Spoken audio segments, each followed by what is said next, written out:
Sometimes Mother Nature can be so kind. It's another Friday, another new swell and more westerly winds. Yes, it was a brilliant impulsive swell that rolled in, hitting Newcastle.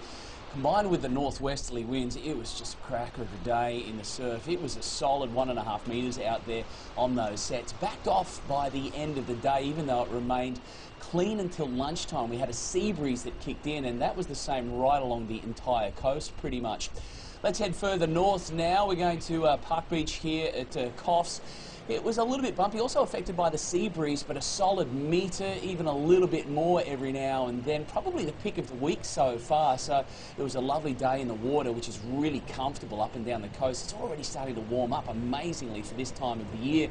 And D-Bar picking up a little bit of swell. It got a little junky in the afternoon. This was definitely the pick when it was cleaner and still offshore, but it was packed out there throughout this afternoon. So what's in store for the weekend ahead? Let's stay on the Gold Coast and check out the forecast conditions for your Saturday.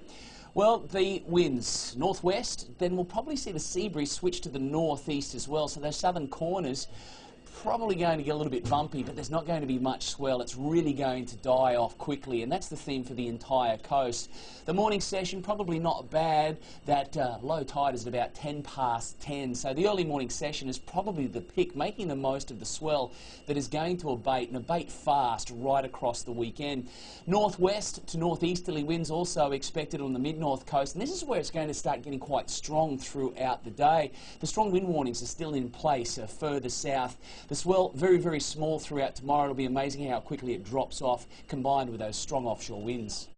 Well, there you go. Like the previous 2 weekends, get in early before the swell completely fades away. I'm Gavin. Have yourself a great weekend.